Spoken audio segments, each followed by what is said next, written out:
events as they occurred. And by doing this, if I work with you and remember the events leading up to Zurich, We will be able to open the gateway. But let's not get ahead of ourselves. Let us finish here first. I found the bomb car. The whole thing was wired up, primed to blow. There wasn't time. I couldn't disarm it. So what did you do? Remember how we can't get infected? Some of the rumors about us were true. That's why I was there. Why we make the sacrifice. I used my cybernetic abilities to reverse the polarity of the train car and detach it. The car unleashed the gas, but safely outside the city. And you lived? I didn't know I'd make it at the time, but I turned out all right. It wasn't the last time I cheated death.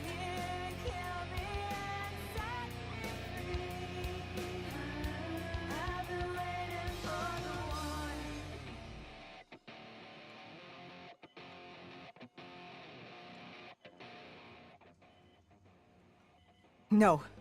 No. I remember this place. What are they doing to me? Dr. Salim, what am I seeing? Taylor? Why can't I move? You must let this go. Stay with me. Relax. Come back to me. Come back to the void.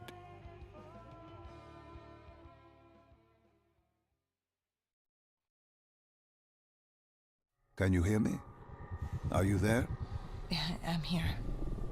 I'm back. I'm ready to continue. Good. Now that you've begun conditioning, let's return to 2070. After Coalescence collapsed. You were trapped in Singapore. With quarantine zones unlocked all over the world, we couldn't raise WA command. If we were going to escape, we had to improvise. We turned to the 54 Immortals. They were dangerous and unpredictable, but they were no enemy of ours. Hendricks trusted them? What choice did we have?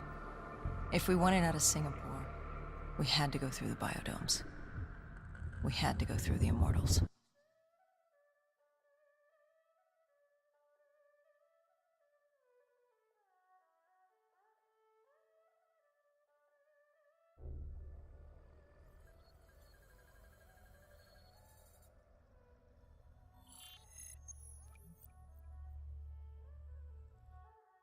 Getting in was easy. Getting out would be another matter entirely. At the time, the biodomes were the safest place to be. With the outbreak of 2060, the Immortals seized the marina and dug in. The biodomes were impenetrable. Dead-proof. Hendricks had a contact, Danny Lee. He was slimy as they come, but he could get us transport. Not only that, Taylor had beaten us out of the biodomes. And Danny claimed to know where he was heading. They had this information. Danny was convinced Gojulan had info on her central server. They were doing us a solid, really. But that didn't come cheap. They wanted food, water, weapons, reinforcements from the Winslow Accord. We agreed to their terms, with no idea if we could honor it. The Immortals were a people of their word, and quite efficient in punishing those who did not act the same. Danny was in a bad mood. The Immortals weren't exactly happy to see us. They knew our part in what had happened in Coalescence. Danny went so far as to accuse us of opening the containment zones ourselves. Hendricks persuaded him otherwise. But that didn't change how I felt. We were there. We had our chance to stop Diaz in the server room. You cannot blame yourself for what is out of your control. There were powers in play far greater than your own. Powers with far more control. You were a pawn in his game. You mean Deimos? Well, as it turns out, we weren't his only pawns in the room. How do you mean? You can get us a ride out? Sure, I'll give you that. But claiming to know where Taylor was? Know that saying, too good to be true?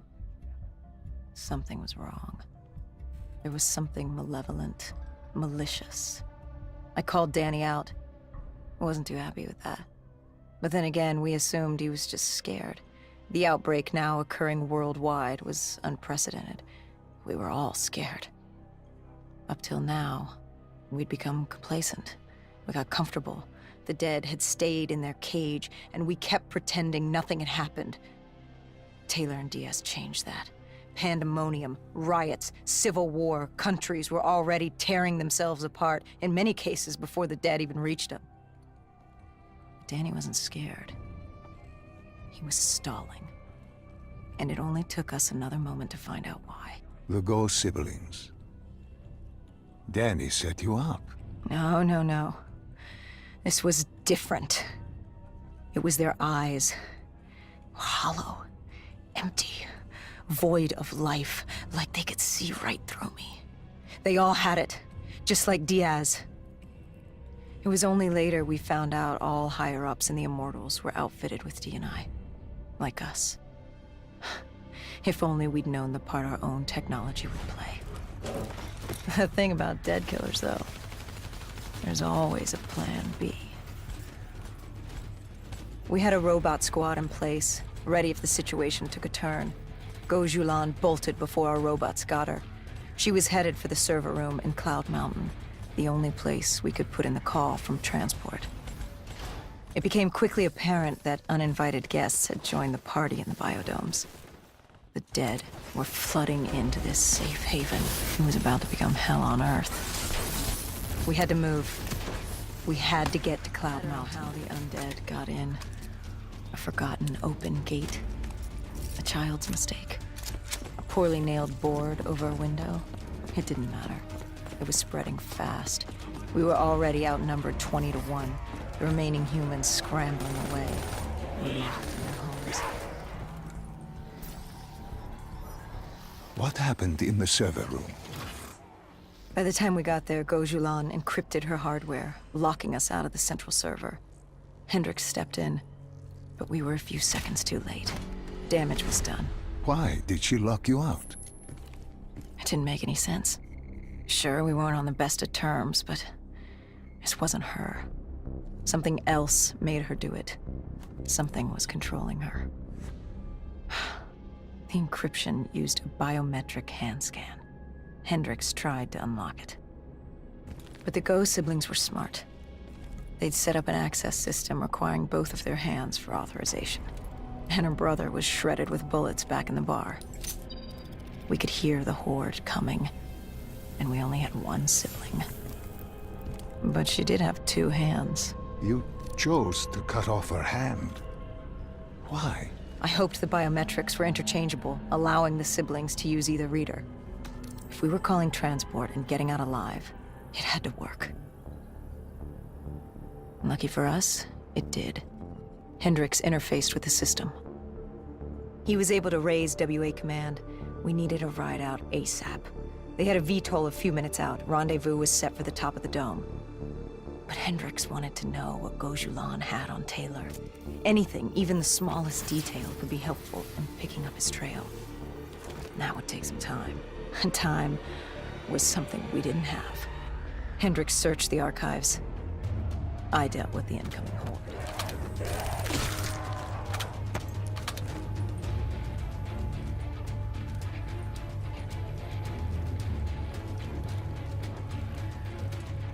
Hendricks had pulled all the data he could. I hoped it was enough. Our pickup was in position. It's time to get the hell out of here.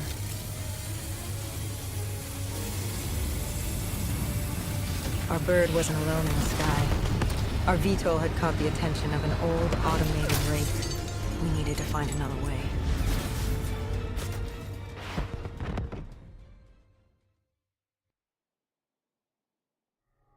This wraith tailing you. It was like the malfunctioning robots you found in different quarantine zones. The kind targeting anything and everything as an enemy. Just like that. Except on a much larger, more deadly scale. And this one was very interested in us. Command had an exit route. Extraction set beyond the swamps. If we crossed the super trees, there were shipping docks where we could commandeer an airboat. It's easier said than done.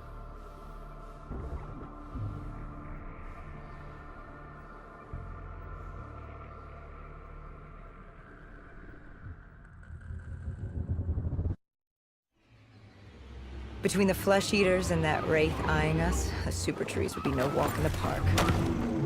We had to haul ass and stay out of sight. But they weren't our only concern.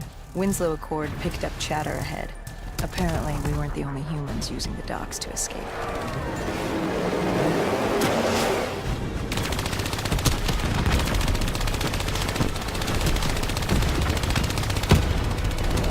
But you escaped.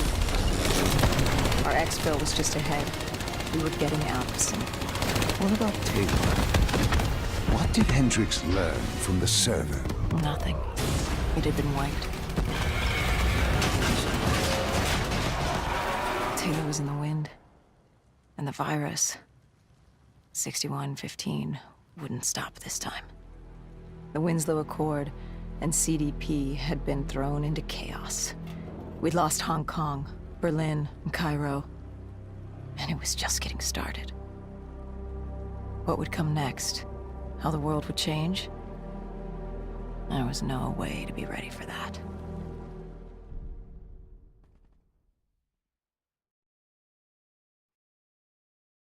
"5 years. 5 long, dark years. Opening the quarantine zones did exactly as we feared, and by 2075, what was a contained situation gave way to anarchy. Humanity's numbers had been reduced to a few hundred mil scattered across the globe. The undead had risen to 7 billion. Taylor was in the wind, a faded reminder of our inability to stop Armageddon. There was still a Winslow Accord kill-on-sight ordinance in place, but he was a distant memory, until the aquifers. We were on a routine bombing run outside Cairo. Our orders were to bomb the dead into the next life.